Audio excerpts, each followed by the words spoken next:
For years, the Philippine Air Force has been on a rigorous, often frustrating quest to acquire its first true multi-role fighter.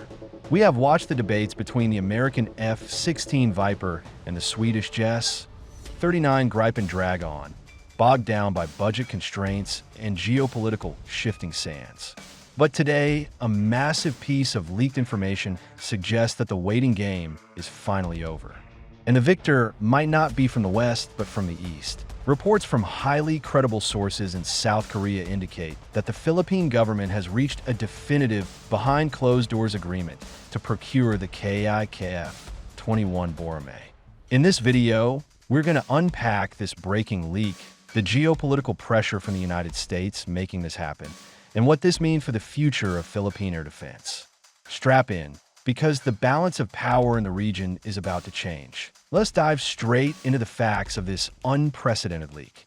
A South Korean defense journalist, known for maintaining a highly reputable and accurate track record within South Korea's defense circles, has openly stated that Seoul and Manila have already reached a consensus on the KAI KF-21 Boramae. This information was further corroborated by our dedicated Korean source.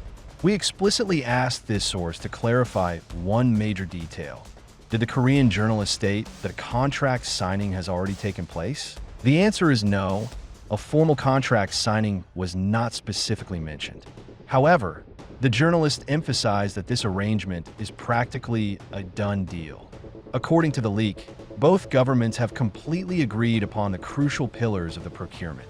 Both sides have locked in the terms of reference, the final price tag, the specific delivery dates, and the comprehensive inclusions of the package. Right now, this information is highly classified and was only leaked to this specific journalist. The agreement has not yet been made public by either the South Korean or Philippine governments. Both sides are keeping a tight lid on the proceedings, with a formal, joint announcement expected at a later date. Before we move on, a massive thank you to our Korean source for properly interpreting, translating, and converting the Korean defense journalist statements into clear, conversational English for us. Without that ground-level intel, putting these puzzle pieces together would be nearly impossible. Why is this happening now? And why is the KF-21 suddenly overtaking legacy competitors at such a rapid pace? To understand this, we have to look beyond just Manila and Seoul and look toward Washington, D.C. Further discussions brought to light by the Korean journalist reveal a fascinating layer of international diplomacy. The United States government is actually operating behind the scenes, discreetly applying pressure on its two most powerful East Asian allies, South Korea and Japan. The mandate from Washington is clear: assist the Philippines in building a credible defense posture, and do it quickly. The Philippines sits at the absolute forefront of regional maritime tensions. For the U.S. and its allies, ensuring that Manila has a survivable and modern deterrent is a strategic imperative. The rapid resolution and the highly favorable terms of this KF-21 agreement are strongly believed to be a direct result of South Korea answering that call to assist the Philippines. By offering the Boramae, South Korea is not just securing a landmark export deal. It is actively participating in a broader, U.S.-backed security architecture designed to fortify the Indo-Pacific. To understand why this is a done deal, we must look at what South Korea brings to the table. The KF-21 Boramae, which translates to Young Hawk, is a medium-sized, twin-engine 4.5 generation fighter. However, its airframe boasts distinct stealth shaping, making it much stealthier than legacy platforms. Here is a quick overview of what the negotiated package likely includes for the Philippine Air Force. Fleet size.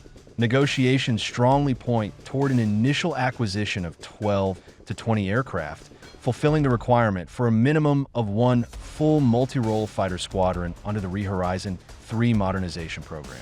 Accelerated delivery. By agreeing to the deal now, the Philippines secures a highly favorable delivery window, with reports suggesting airframes could begin arriving between 2027 and 2029. Logistical synergy.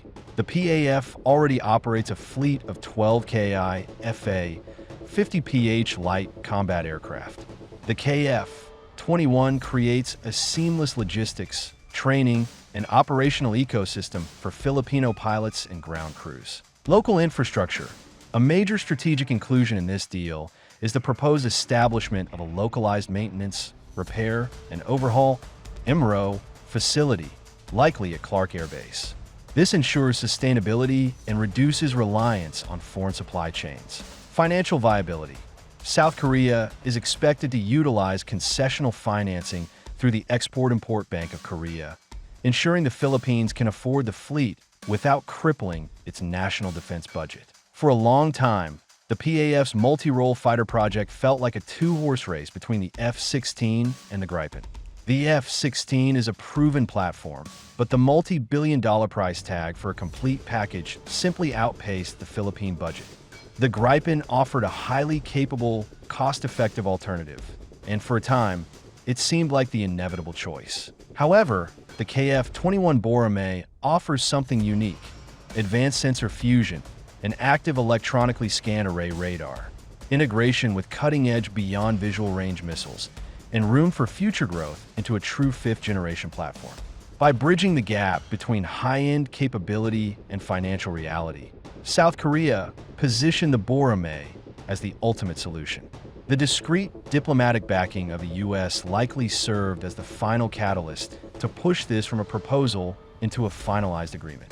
Now, while the excitement in the defense community is entirely justified, it is critical to ground this narrative in reality.